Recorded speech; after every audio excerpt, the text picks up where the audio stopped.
Welcome back to the Deal Desk, helping you become a better deal maker, decision maker, and power player by covering what is happening, what's falling apart, who is involved, and what's in it for you. Welcome back, everybody. Wow. Do we have a show? This weekend was insane.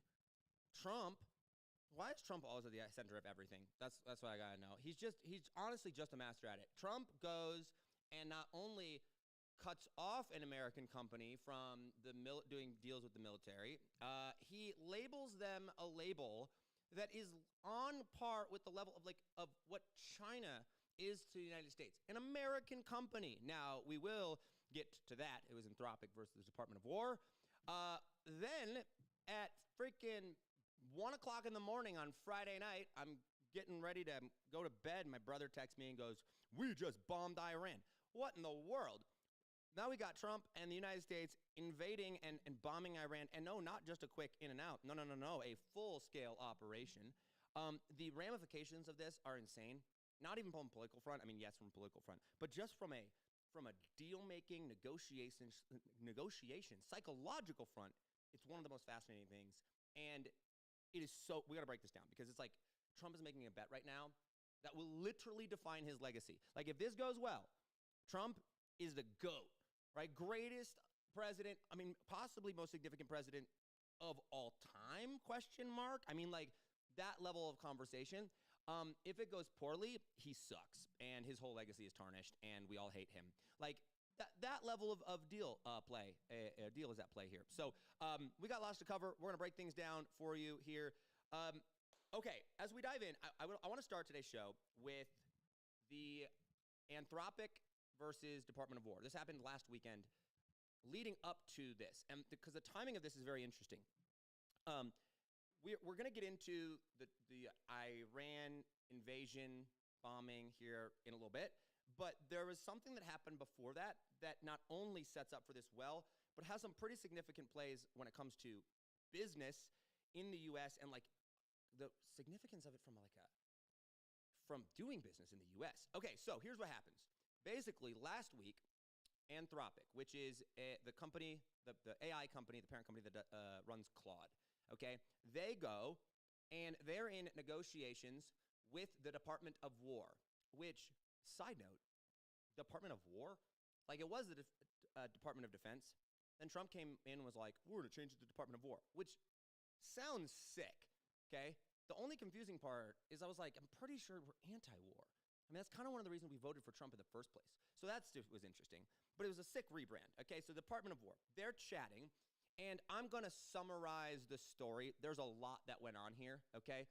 But in a nutshell, the Department of War was trying to get Anthropic to go and give the U.S. military unrestricted access to to their AI platform. Basically, to be able to use AI for all things, anything, with no restrictions, even if people aren't involved, like whether or not it's even legal, if it's necessary. Now, Braden, would you pull up the statement by the Anthropic CEO back? This was, I think, Thursday of last week. Now, what's interesting is the Department of War is saying, like, hey, we're the U.S. government, right? We're the U.S. military. We need access to all this, right? We need access to the best technology. Anthropic basically was like, well, look, we're literally the most powerful, most advanced AI on the planet right now.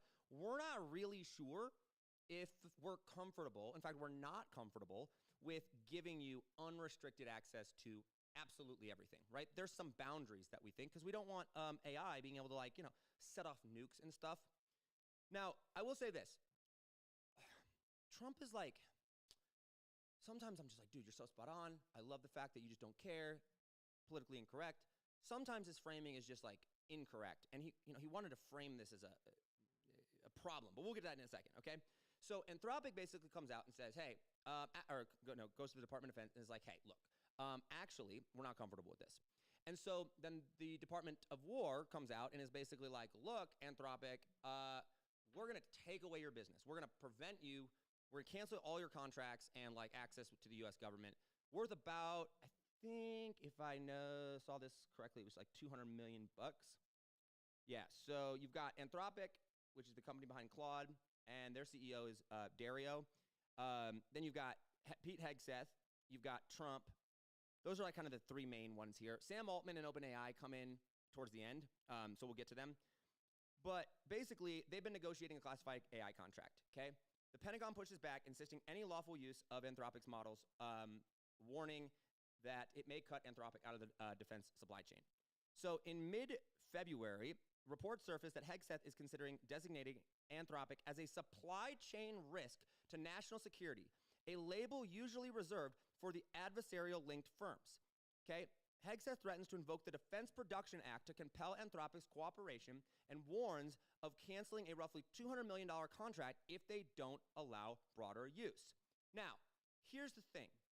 I don't pretend to know what actually is going down. I can observe the narratives just like you can, okay? But essentially, would you just send me the link to it, Braden? Okay, but essentially, I read the statement from the Anthropic CEO. They basically came out and were like, look, we have no problem helping the U.S. We have no problem going out there and, like, keep advancing the U.S. military technology and keeping the country safe and all that. But at some point, we think there is a line that is crossed, and we're not willing to go and cross that line. And if I recall correctly, their basic claim was, let me pull this up. Thank you, Braden. Okay.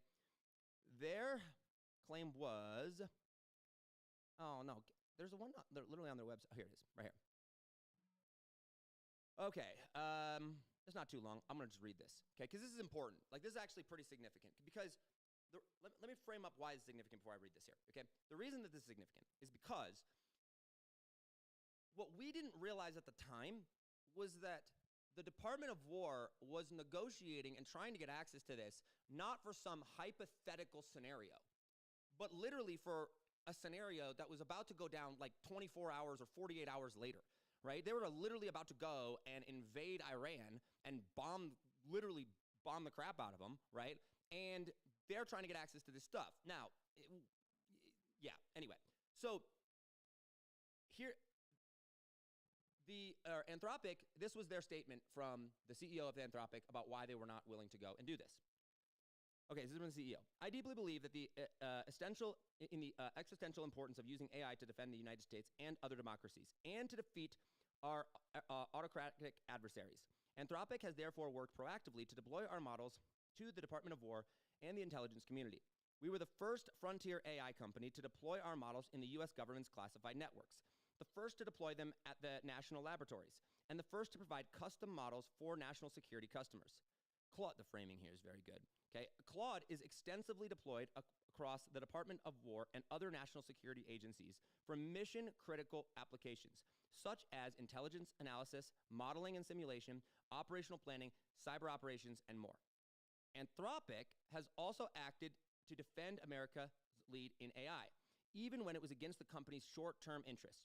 We chose to forego several $100 million in revenue to cut off the use of Claude by firms linked to the Chinese Communist Party. Now, that is a very important quote, because I did look it up, and that is true, okay?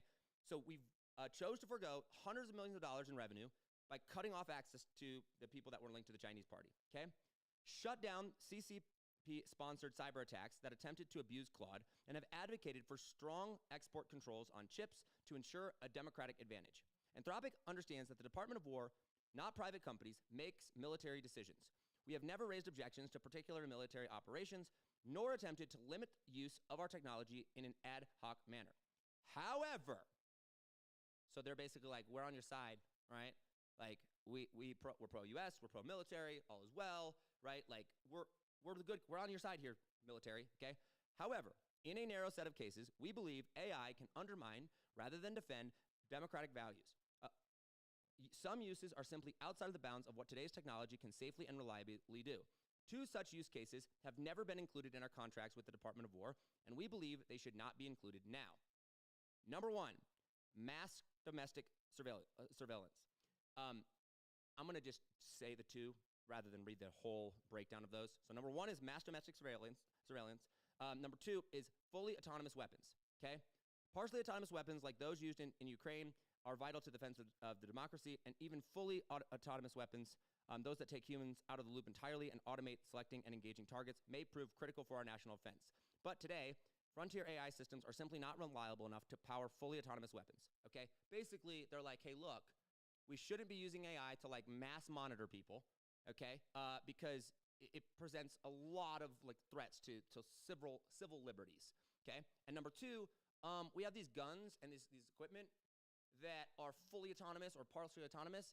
AI is not reliable enough to like run these weapons by themselves, right? Without a human intervention, okay? To our knowledge, these two exceptions have not been a barrier to accelerating the adoption and use of our models within the armed forces to date, all right? The Department of War has stated that they will only contract with AI companies who ascend to any lawful use and remove the safeguards in the cases mentioned above. They have threatened to remove us from their systems if we maintain these safeguards. They have also threatened to designate us a supply chain risk, a label reserved for U.S. adversaries never before applied to an American company, and to invoke the Department Production Act to force the safeguards removal. Okay, I'm going to pause there. The U.S. government is basically saying, hey, Anthropic, we want to be able to have AI have mass surveillance over people, and we want it to be able to autonomously use fully autonomous weapons, okay? Anthropic said no. I don't know the details of whether or not, like, what Anthropic is saying is true or what the Department of War is saying is true. And quite frankly, I don't care from our sense, okay? It's whatever happens is going to happen. What I do care about is the response by the Department of War, because while they're sitting there going and being like, hey, look, we've got this thing coming up where we're going to need to use these, what they did in response to it was such an, in my opinion, an overreach, an unprecedented response. Trump tweets out on Truth Social that, quote, we won't let some left-wing woke company be the one that dictates and makes decisions about the American military. Then he goes and he invokes these acts. He says that they are going to cancel their contracts and that Anthropic is now labeled a supply chain risk, which is crazy because that's like for our adversaries. And they have used the Defense Production Act to force the safeguard removal, meaning they got access to it anyway. Now, for the sake of time, before we invaded Iran, Anthropic said no. Trump cancels the contracts, invokes this act, and puts this label on them. OpenAI and a bunch of other employees and people in the industry come to their support and basically say, hey, we stand with them and we want there to be some safeguards. but then goes and ends up signing a deal with the Department of War to go do the same thing that they were in negotiations with Anthropic about. It's like, well, so all of this is happening and going down. Now, why is this such an overreach? Trump just made an American company, a U.S. company, and took them and labeled them as a supply chain risk. He put a label on them that it literally puts them at the same level as China. I just am like, man, I don't know if that's a good move. Like, I get AI is powerful. I get you want control. But man, putting a U.S. company at that same level, wildly, wildly significant. And I don't think we should take that lightly. Okay, so that all is happening last week. Then Friday, they come to a agreement with OpenAI. Braden fact-checked that on Friday. That on Friday they come to it. They come to an agreement with OpenAI. And they're going to use AI. They have AI on this military stuff. Friday at 1 p.m. or 1 a.m., Trump does a press conference. I think it's like closer to 2 a.m. Eastern time.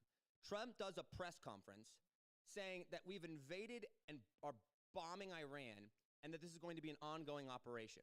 And all of a sudden, all this starts to make sense. Now, look, we're going to go into the details later this week. We'll be covering these stories ongoing. But we're going to cover more in details about the breakdown of Anthropic versus the Department of War and limitations access and all that. And we're also going to cover how the Trump is and the government is going to be potentially using those, and what that would mean for business, what that means for AI and all access. What I want to focus on today, though, is the insane bet that Trump is making when it comes to invading Iran. Because it was a crazy bet, a crazy gamble for the CEO of Anthropic to stand up to the Department of War and say, actually, no, go ahead, cancel our contracts. And guess what? They did. It turned out poorly, at least in the short term, for Anthropic. Now, I would say some people are comparing it to the person standing in front of the tank, the iconic photo where there's all the tanks like lined up and there's the person like standing in front of it. I think it was in the Cold War. Some people are saying, hey, this is that moment. But they made a bet. Trump also made a bet. And if I'm in Trump's shoes, I understand why Trump wants unlimited access to all these AI stuff. Because the significance of his bet is actually insane. All right? So, Braden, that's what we're going to cover and go into now. But I wanted to set up this with the stuff about the AI and the Department of War because it didn't make sense to me. Trump's response, the Department of War's response, the backlash, their response to it all didn't make sense at first glance. But now that we know about the Iran war and what's going on there, it starts to make a little bit more sense. So, what's happening? Well, as you may have heard, the United States bombed Iran. And they didn't just bomb Iran. We're going in and leveling it. Now, let's back up and I'll tell you a quick story. It is Friday night at 1 o'clock in the morning. I get a text from my brother. We just bombed Iran. I'm out cleaning out my Jeep. Actually, it's my wife's Jeep. I drive a Cybertruck. Duh. Okay? I'm cleaning out my wife's Jeep, and I'm like, whoa, what the heck? Pull it up. And sure enough, OpenX, it's everywhere, and the President of the United States has issued a press conference. 8-minute long speech. And I'm like, oh boy, this is going to be good. Because if Trump is the president that ran on the whole policy of wanting peace and not wanting to get into war, right? You go pull up his X tweets from back in the day, and he's basically saying war with Iran's a bad idea, but Obama's going to get us into it because he wants to look tough, yada, yada, yada, yada. But whenever I think war in a press conference or a military operation in a press conference, I just think of when he killed the leader of ISIS, and he literally comes down the hall like he's doing a freaking NBA press conference, right? And he starts out and he's like, Abba or Abdu, whatever, I don't know how to pronounce the name, something, al-Baghdadi, Gotti, whatever, is dead. He died like a dog. And you're just like, what even is the president of the United States right now? It was so great. Trump then proceeds this is Friday night, to give this 8-minute speech. And I will tell you this, from a framing and a narrative perspective, oh my gosh, it was brilliant. I mean, it was brilliant. This will be studied. This 8-minute press conference will be studied for years to come. And on top of that, I'm pretty darn anti-war. Like, I'm like, not pacifist level, but I'm like, man, I don't like killing people. I understand it. I'm very glad these aren't my decisions. And when I voted for Trump, one of the main reasons I voted for Trump was because I'm like, I don't want war. I want peace, all right? And he has a track record of peace. I'm telling you guys, by the time I was done listening to that 8-minute press conference, I was like, hey, America, let's go. Like, the feeling that he made me feel of it. Now, I sobered up and came back to reality for a second, but like the feeling that he made me feel with this was fascinating, because as he laid out all of his reasons for it and what it was, what was happening, I was like, this gives me a perspective, and this gives me makes me feel like an American. It makes me feel like this is a good thing, like it's a righteous thing, that's a noble thing, that like this was necessary. And in that moment, it was like, wait a second, I somehow in my head, it did not feel like it was a contradiction of anything that he wanted to do, like was saying that he was going to do up until this point. That's fascinating, right? The framing and the psychology on that is insane. Now, why do I why did he do this, and what's actually going down here? Trump invading Iran is probably one of the most significant, I would actually might say the most significant, outside of some like unexpected act of like terror against the U.S., right? Or maybe, I don't know, we're going to go invade China or something like that. I mean, I guess that'd be pretty significant. But outside of that, like, this is probably the most significant move that Trump could make inside of his presidency. And so, like, what's really happening is Trump is making a play here, okay? He's making a bet, and it's not just any bet.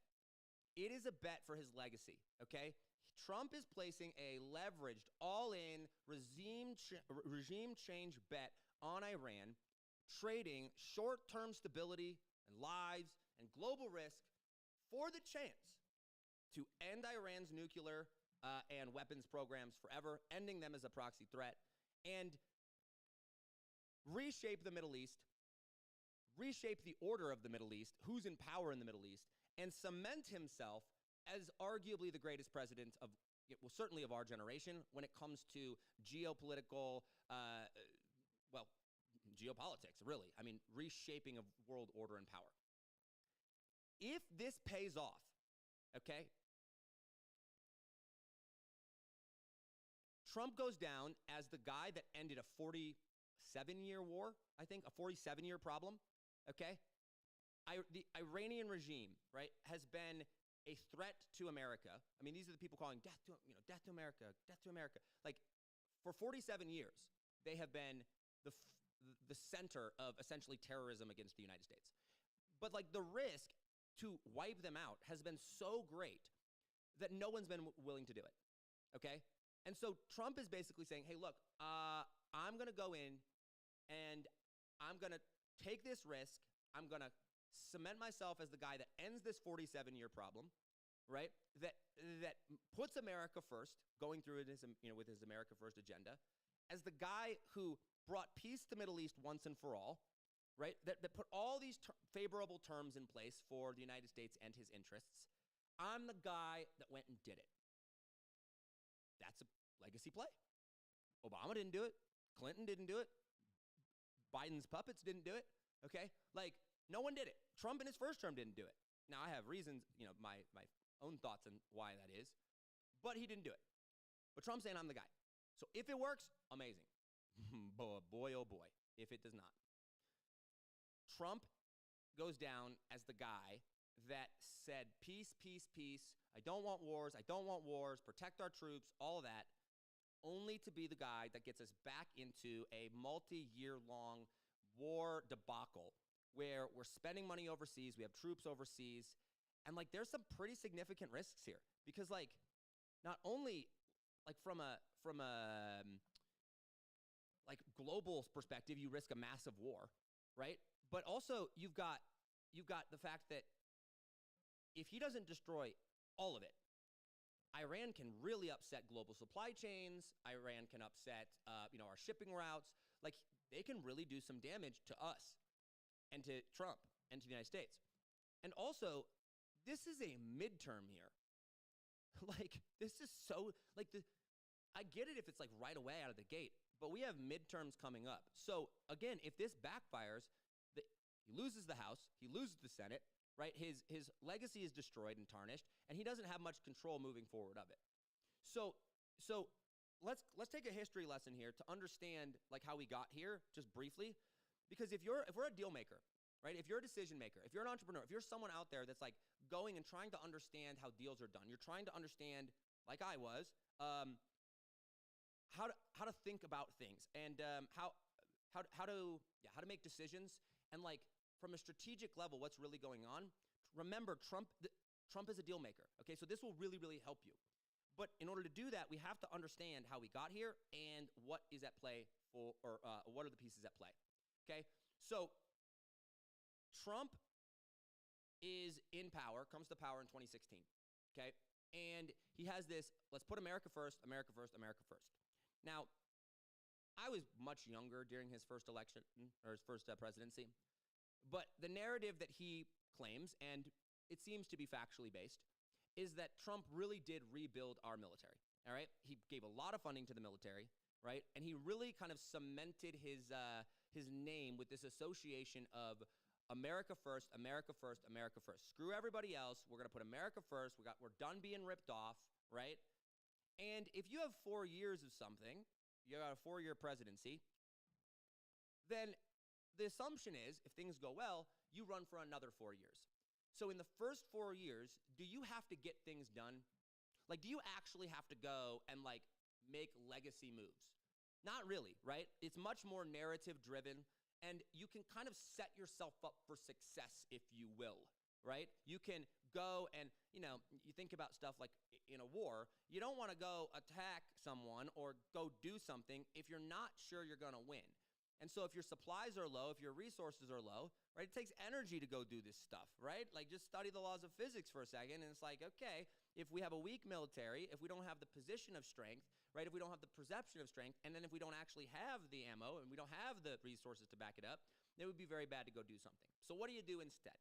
Well, Trump goes and says, I'm going to tell everybody, we're rebuilding the military, peace through strength, America, America, America, very much shape and narrative, okay? So the first 4 years happens. Now, if I'm Trump and I'm looking at how to reshape the world as we know it and how to put forth an America first agenda, all right? Well, if you really, really want to secure America's interests, what do? Venezuela, the whole thing. You make sure that China cannot do deals with Venezuela anymore, right? Can't get resources from Venezuela. You take back control of that area, and you make all the resources underneath Venezuela in your control for 2 reasons. 1, so your enemies don't get it. And 2, so that you can use all of it for yourself. Massive, massive economic plays there and power plays. 2 is you got to deal with the Middle East. And so it's like, well, okay, if you're going to deal with the Middle East, you got to look at the Middle East and go, what's the problem? Well, the problem with the Middle East right now, in a nutshell, and what has for the last 40 years, has been terrorists, right? Like terrorist organization, terrorist threats, right, to the United States, okay? And so it's hard to do economic deals there. You've got United States ally of Israel over there, and so like you want, to help them out too. And you're looking at it all, and it's like, well, Iran and a lot of the countries over there in the Middle East with terrorist groups, they're going after Israel. They're trying to build nuclear weapons. They hate America. I've got to take care of that issue. Well, then you look at the whole political landscape, you look at the geographical landscape, and you go, well, where is it? Like, what's the center of this terrorist activity? Because if I could get rid of the terrorism, or if I could at least deeply, deeply, deeply eliminate that threat or reduce that threat, then all of a sudden we can have some pro-America or America-friendly policies that are in place. We could do some deals with people that are in place over there, because at least maybe they'll be reasonable then. We eliminate the threat of nuclear, weapons or long-range missiles, both for our allies and for us here at home. And it's like, okay, well, what's the source of it all? The answer is, in a nutshell, Iran. Okay, the regime in place in Iran. I mean, these are objectively terrible, horrible people. Like, I mean, like the regime that was in place. Okay, I mean, these are a regime that killed tens of thousands of his own citizens in the streets. I mean, these are bad people. Okay, bloodshed and war, chant death to America. So Trump looks at this in his first term and is like, well, it's not like I can just go overseas and obliterate these guys.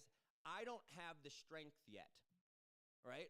I've got to rebuild the military. I've got to appear strong. I got to make some moves, because the thing you don't do in a negotiation or when you are coming to power, when you're trying to make a name for yourself, is when you first get into power or when you first get your shot, go pick on the big dog or take on the biggest task unless you're 100% sure you're going to win, right? Because if you don't win, or worse off, you can't even come close to winning and you embarrass yourself, now you're screwed. So Trump goes, and for the first 4 years, he comes and says, hey, look, I'm going to just increase our stockpile, our resources. I'm going to do America first. I'm going to put this whole agenda in place. And do I need to actually make big moves, like outwardly? No. I need to look like I'm going to do big moves outwardly. I've got to actually get ready for this. And that's what he did. Now, Iran's been around for the regime has been around for 47 years. And when Trump gets into office, or when Trump leaves office the first time, he has said, hey, we were safe, right? I issued peace treaties, all this stuff. So he gets to claim and puts his flag down and says, hey, look, there was peace. Then Biden comes in and messed it all up. Now, he can blame it on Biden. But now when Trump gets in a second time, he goes, well, look, Iran is now building a nuclear missile or a nuclear bomb, right? Iran is in a place now where they're strengthening. And so Trump has been claiming this entire time, though, from 4 years ago, hey, peace through strength, we rebuilt the military, you don't mess with America, yada, yada, yada. And then all of a sudden now there's this gap, which Trump wasn't expecting, right? Trump was expecting to win in 2020, right? So there's this gap, though, to where now there are real legitimate threats. I am not here to discuss, by the way, or to argue, oh, was it really a real threat or a not threat or a this or a that? Look, Iran was building nuclear weapons, and Iran was trying to increase their military power and their missile capacity so that they could kill America. Okay, that's the narrative. I think there's pretty good grounds to accept that. The details I'm not here to discuss. The reality is that we as Americans, American people, the world, the narrative is that Iran is building up their strength. Trump wants to build a legacy. Trump wants to go and make big moves. This is not his first term anymore. So what does that mean? That means he actually has to make big moves. He can't just say, well, we got to rebuild the military. Oh, well, we got to stockpile. Well, we got to build up. No. He did that already. Now it's time for Trump to go, okay, I've got 4 years left. Now's the time to make moves. And so Trump has to make big moves. Are you with me? Okay, I hope we're all following. So what's the first move that he does? Because by the way, listen, as deal makers, if you're a deal maker or a decision maker, if you're someone that's, in the arena, you're doing these deals, you're making moves, there's a pattern here, right? There's something here that should be studied, because Trump is, regardless of what you think of him, Trump is insane at strategy and narrative and deals and negotiating and leverage, perception of power, right? Like, he's insanely good at it. And you don't get insanely good at it. Like Trump didn't get lucky, okay? You don't get as good as he did, and you don't have the amount of power that he has just by getting lucky, right? You get there by actually knowing what you're doing. Now, some might say, oh, well, Trump has no idea what he's doing. He doesn't know how to govern. He doesn't know how to lead a country. He doesn't know how to, he's not good at that. I'm like, cool, great. Maybe all those things are true, but he's good at something, because something got him in the position where he is. And that something he is so good at and so effective at that he made him the most powerful person on the planet. And if Trump is now in a position where he can play, he's fully loaded up with resources, he can actually play ball, and he can actually issue his agenda, he's going to take that opportunity. And he's not going to want anyone to stand in his way. So what does he do? Again, is the first thing that he does go after the big dog and go, I'm going to come at you? No. He flexes a little bit, right? First, hey, we're going to shut down the border. I got power here, right? I'm going to deport some people. Great. Then it's the boats, right? The drug boats. And everybody freaked out at him for that. The Hegseth and the United States military is bombing and blowing up these fisherman boats full of drug cartel bringing, people over. And the media goes crazy and foreign countries get all mad at him. He doesn't care. He doubles down, flexing a little bit, right? And then he goes, okay, now it's time. Now it's time to show that I'm serious. I'm going to play ball. I'm willing to negotiate. I really am. But if you're not willing to play ball, if you're not willing to negotiate, we will take action because it's my turn. Like, I'm in power. Like, nothing stops what I want. America first. That's his narrative. So what does he do? Venezuela. Okay. You got, what's his name? Right down in Venezuela. The guy we freaking, oh my gosh, why can't I think of his name? The head guy of Venezuela, right? Head of the drug cartel guy. Why can't I think of his name, Braden? What's his name?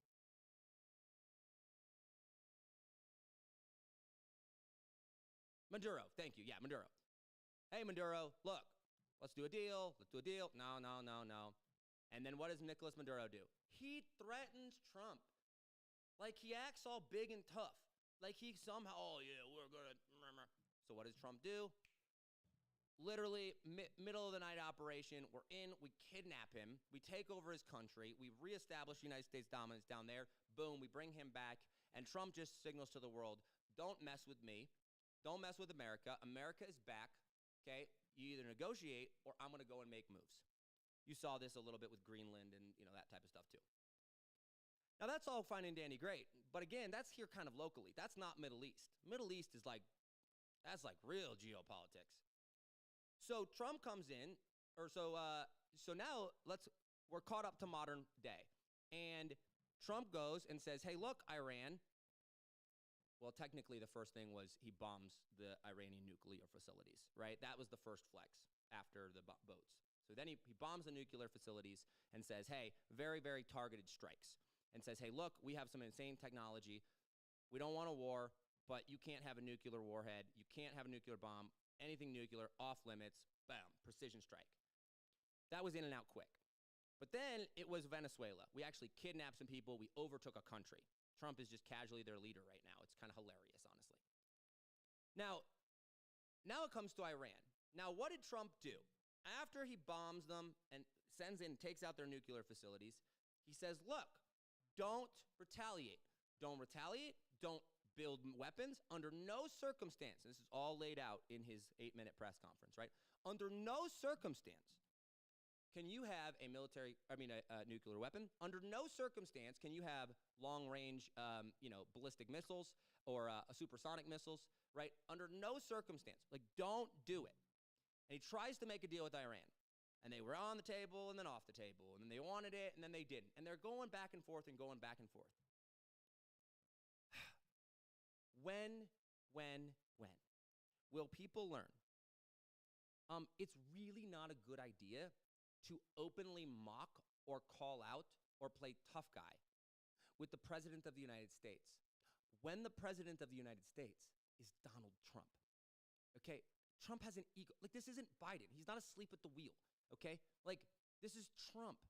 The biggest, the most, arguably one of the greatest deal makers, negotiators, and power players of all time. Certainly of our generation. Okay? Ego. What happened when Venezuela did it?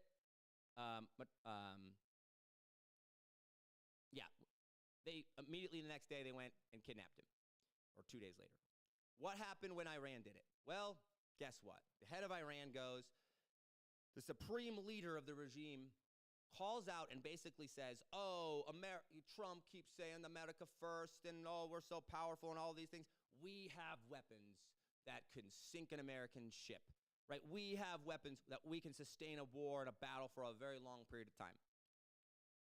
That was Thursday of last week, I think. Wednesday of last week. Okay? That this happens. Now, picture this. It's Thursday of last week. Trump has been trying to negotiate with Iran, trying to get deals done, has his legacy at stake, right? The Department of War, Pete Hegseth, has been negotiating for months with Anthropic and AI companies about getting access to AI systems. Now, this is my theory, okay? Like, I'm piecing this together for what I see, okay? Anthropic, they're negotiating there. And Anthropic is not backing down. They're not giving them full access to everything. Now, Trump, this deal maker, is sitting up there going, okay, look, when opportunity presents itself, we have to go and take it. And so last Thursday or last week, he gets insulted after going back and forth negotiations with Iran and gets insulted by them and called out. He looks around and goes, now's our time to strike. Right now. We have the intelligence in place. We can go and we have the ability to take out Iran, topple the regime, right? Take away all their threat, align it with our American first narrative. And I can't lose this. It's gotta work.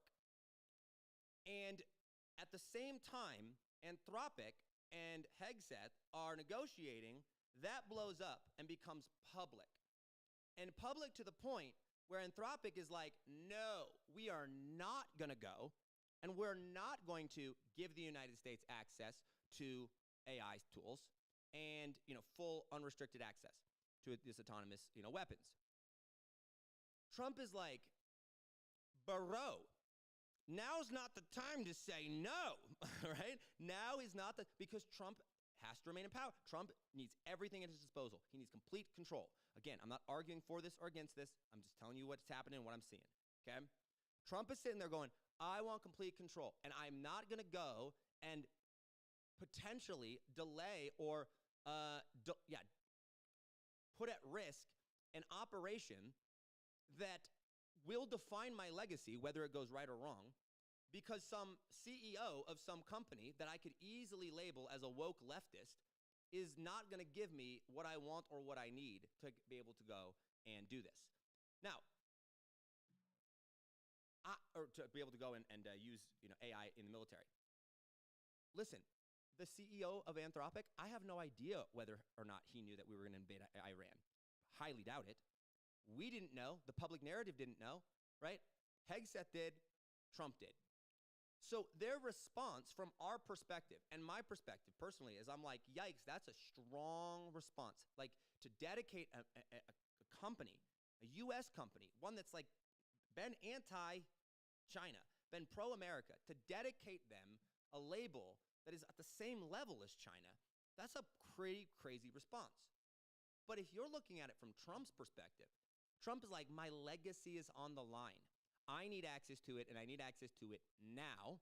And I'm going to take something do a measure so extreme and so swift that the next AI company that I go to, we're going to do a deal in like 24 hours. And sure enough, OpenAI makes that deal. I believe it was Friday. The deal gets done, and the United States invades Iran. The timeline of this is pretty wild. And in fact, I know that they're using OpenAI because Sam Altman, in fact, I'll pull this up, tweets out on Saturday, I believe, Sam Altman. Yes, this was 2 days ago, so Saturday. I'd like to answer questions about our work with the DoW, Department of War, and our thinking over the past few days. Please ask me anything. So they come doing a deal, and they have openly said that they are now working with the Department of War and that it is involved with what has happened in the last few days. This is fascinating stuff. And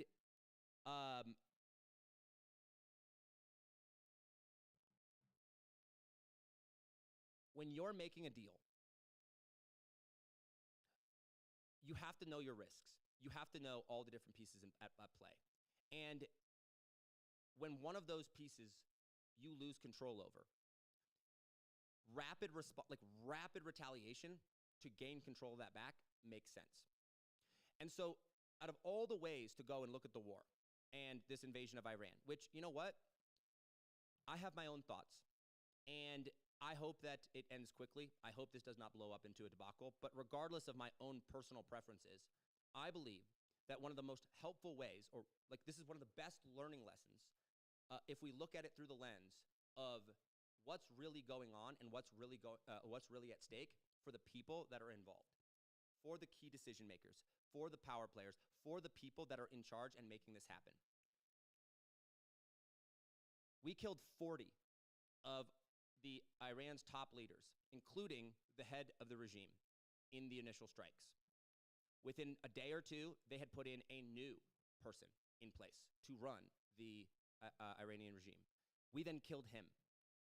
Then, breaking news, like right when we were starting, the Hezbollah, the leader of Hezbollah, goes, "We're going to come into this war, and we're going to support Iran." And Trump's sitting there going, the frick you are, because if other people start joining in on this war, if other people start going into Iran, right, and coming in to help Iran, then that's going to put America in a bad place. We've got to take swift action. 10 minutes in to them declaring that Hezbollah declaring that they are going to join the war and support Iran, 10 minutes in, the leader of Hezbollah was dead. Okay, swift action. And these are some crazy, these are like high stakes moves and high stakes negotiations for all this. And so if this plays out, I mean, like we've seen the markets react to this. Bitcoin dumped.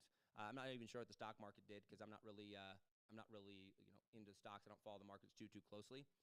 But if this plays out, and if Trump wins on this, Trump goes and says, "Hey, I traded a few short-term casualties, some short-term risks, some short-term stability, some short-term consequences for America First agenda cemented into legacy forever, for even more power and even more influence and even more of a statement that you don't mess with America. I end a 47-year war. America, it becomes even more of a global superpower, and we are able to have more peace and American-aligned interests in the Middle East. A lot of things go right.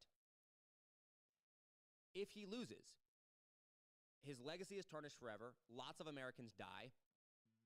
The Iranian regime doesn't get overthrown, or if it does, it spirals into chaos, and whoever takes power from there is not a pro-America, or it's not a good thing, as we've seen with the Iraq war. And the Republicans lose the midterms. We're at war again. There's so many negatives here. And when you have that level of stakes at play, it is fascinating. And you can learn so much from just going and studying what negotiation tools and what things needed to happen in order to make this risk worth it. You with me? So we're going to be covering more about this week. We're going to cover and go more into detail on the AI, Anthropic versus Department of War. We're going to obviously any updates and stuff when it comes to business and making money and economics and things like that nature. We will obviously cover that for the war from that perspective. But today, I think the big learning lessons are, I wrote down 4 key things that I took away from studying this, okay? Number one is that if I'm a deal maker, if I'm a decision maker, if I'm looking at this and going, okay, wow, this is crazy. I mean, we can sit around all day long and monitor the situation. I don't know if you saw this meme or this trend going around. It's like, the men this weekend that were monitoring the situation. On X, everyone was like, I built an app, I vibe coded an app to help me monitor the situation, right? It was the perfect weekend to monitor the situation, right? We can sit around all day and monitor the situation. You can sit around all day and go, I'm going to get distracted by this, right? We love distractions as Americans, right? Just anything but focus. So we can get distracted by it. We can look at it from a political lens and go, oh, get mad about it or happy about it. We can look at it and get distracted and go, just from an entertainment purpose. We can look at it through a multitude of different lenses. But if we're going to look at it through a lens that's actually going to make our life better and going to look at it through a way that's going to be like, oh, I can learn from this, I can go and use this, then I believe that the most helpful takeaways, these are 4 takeaways that allow us to do that effectively. Number 1 is that the legacy bet principle is heavily at play here, okay? At some point, there comes a time in every leader, deal maker, decision maker, entrepreneur, like all of our careers, and it will come a time in your career as well. And that point, at some time, there becomes a point when you have to make decisions that will determine your legacy. And you're going to have to make moves in order to have a legacy.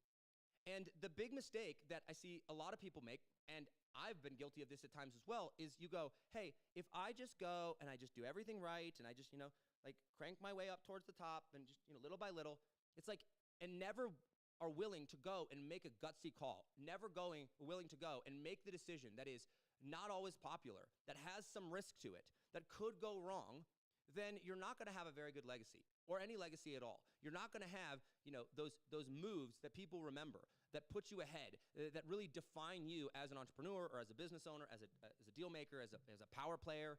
Like at some point, you've got to make those moves. And when you make those moves, okay, you better make sure that you have all the pieces in place to make sure that you can win. Okay? So first, that was the first thing that I observed. The second is what I would call the power stack principle. This deal, this bet by Trump is not singular focused, meaning it has multiple different domains at play here. Okay? You've got like economic, you've got military, you've got diplomatic, you've got all these different venues or arenas that are stacked on top of each other. And when you're doing deals of this size, you got to look at it and go, okay, what are all the different places that this is going to affect, and what are all the different things that are at play here, at risk here, that I need to solve for? It's oftentimes the mistake that players and decision makers and deal makers will make, the Trumps of the world will make, is they will go and make a bet, and they will be too focused on only one vertical. That was the word I was looking for. Multiple different verticals at play here, okay? They'll focus too much on one vertical, and they'll go, okay, well, everything can go right here without understanding the ramifications. Like the fact that Trump is doing this in an election year, a midterm year, is crazy telling to me, because he must believe, he's very aware that that vertical is at play. He must believe that they can win this and do it so decisively that it's going to put him over the top. Because when you're making deals of this size with the power stack principle, like one of the verticals goes wrong, all it takes is one to go sideways, and the whole entire deal unravels and falls apart, to where even if you do win, you don't really win. Third is the asymmetry principle, right? If you're going to make a bet with high risk, and I cannot think of a higher risk bet for Trump to make right now than this one, there better be asymmetrical returns possible if you're right. Trump is not saying, oh man, I'm going to have a better economy if I win, right? Or, oh man, people will like me. No. Like Trump is legacy playing here. Trump is, I'm going to reshape the world as we know it type of play here. Trump is, the powers that were are no longer, and I am the one that is reshaping them, and the world order is shifting because of me type of play here, right? The asymmetrical returns here that are possible make it worth the risk for Trump, right? Because he doesn't have to go and do this. Some might say, oh, well, he's got to deal with the Middle East. Yeah, but come on. There's a reason that nobody has touched Iran until Trump, right? There's a reason for that. Okay, so the asymmetrical return for him going to be massive, and that's another principle that we can really observe at play. And then finally, the end state clarity principle. We didn't touch on this too much, but one of the things that, as I kind of did some research on this, and you look at the news and you look at different people's criticisms of it, one of the big, I think, potentially valid criticisms, not from people that hate Trump. I mean people that are trying to look at this objectively, right? Is they're saying, well, hey, look, do we really have an objective on this? Do we have a clear end state of what success looks like? What a successful outcome looks like? I am very certain that Trump does. He knows what it needs to look like. He did not make this move by accident. But if you look at the messaging, it's kind of confusing. right? Like, oh, we're doing this for American interests, for the future, not for now, but also America first, and, like we need to do it, protect our interests now, and also they have weapons that could potentially hurt us now. So it's like, well, are we doing it for the future, or is there a threat now? Like, those are contradicting. And it's like, well, okay, this is for the American people. Yet, in his speech, he says, the Iranians have asked for our help, and no one's been willing to, so I'm going to step up and help the Iranians. It's like, well, those are confusing or contradicting messages. It's like, which is it? And so it can seem through some of the messaging that maybe he doesn't have a clear outcome with it. And so when you're going through and doing these deals, it's going to be really, really important to know what your clear stated outcome is if you want to succeed with it. Because if not, then even if you execute everything correctly, you won't get where you want to go because you don't even know what it looks like. And then finally, those are the four kind of principles that I took from this. And as I'm learning from it, I'm like, okay, what's happening here? Those are four things that I would say that we can learn from what we know so far, and the importance of having control of the deal as we go through and do it, or as we go through and execute on said deal. Okay, this is gonna be a good week. This is gonna be an exciting week. We're starting to find a little bit more groove with the show.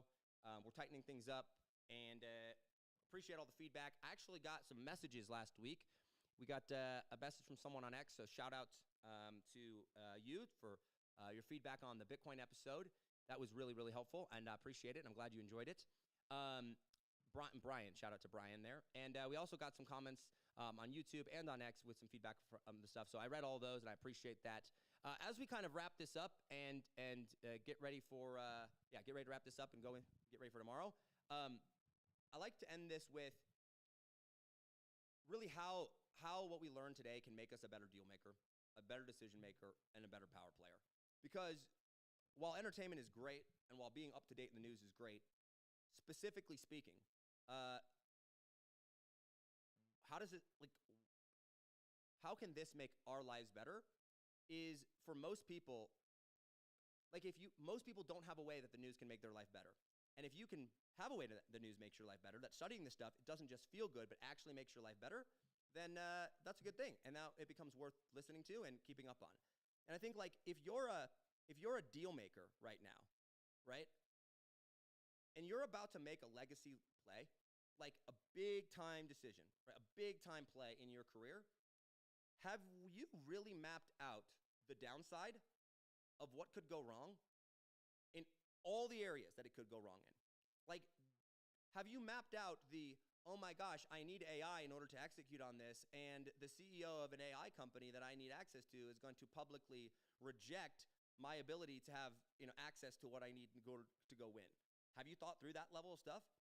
Have you mapped out where things could go wrong and what has to go right in order to go and get this done? Because oftentimes, it's not even about doing everything right or having the perfect plan. It's simply making sure that what could go wrong doesn't go wrong and being aware of that. If you're a decision maker, okay, I would say, are you clear on the end state, the end outcome that you're moving towards, that you're driving everything towards? Because a decision can seem like a really good decision.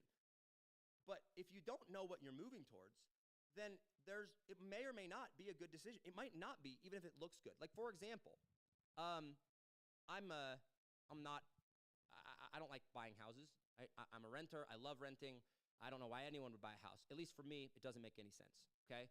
And so, when I meet with my, accountant every year and, we get ready to do tax stuff and all that, I'm like, hey, look, when it comes to my taxes, I would never buy a house in a million years, right? So, do whatever you got to do. Don't worry about, how our revenue and stuff looks, on what I report, because I'm never going to need a mortgage, right? And so from that perspective, the decisions that we would make around how we report things or what we optimize for would be one thing.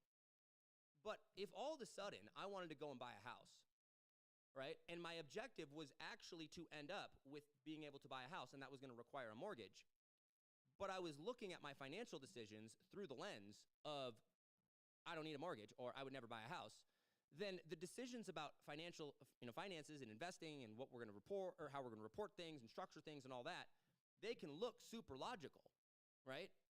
But they're not going to get me to my end goal of buying a house if that is my end goal, or vice versa. If I tell my accountant to do this and then I'm solving for trying to go and buy a house, the decisions I make over here might look good, but they might be detrimental to what the strategy is that my accountant has set up for me.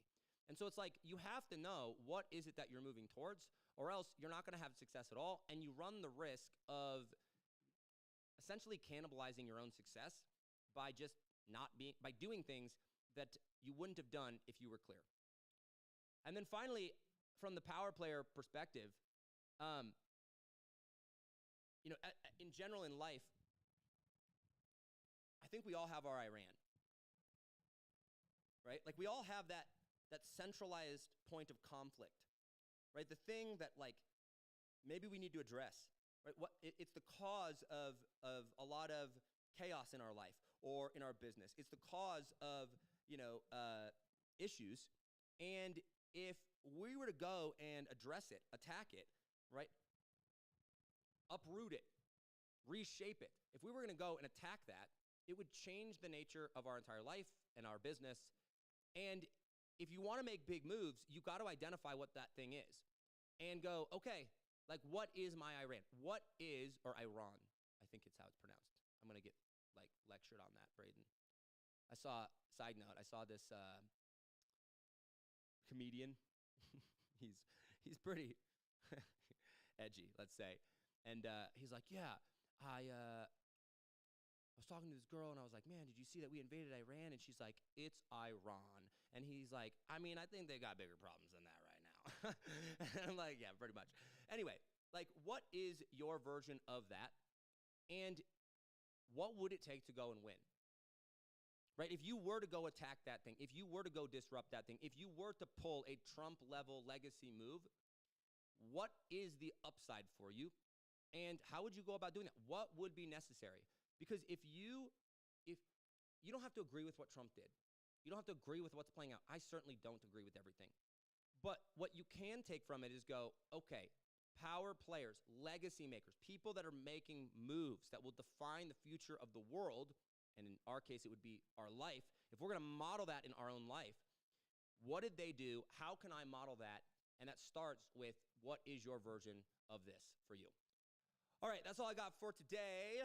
Welcome, or thank you so much for watching The Deal Desk.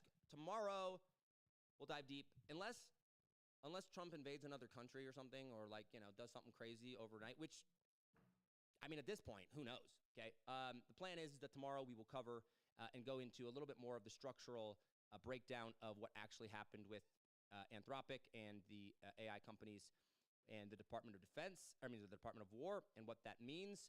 And then later this week, we will probably be diving into the original plan, if nothing gets uprooted, is to dive into how the AI capabilities that are now coming out to the public are disrupting the business landscape as we know it, and how fast things are changing. You can now run models local to your phone, which is just wild. You've got Perplexity Computer that came out, which is just mind-blowing. You've got all sorts of things that are very rapidly changing the business landscape, and so we will cover those and talk about that. So be sure to stick around for that. Thanks so much for watching. We will see you guys tomorrow. Bye.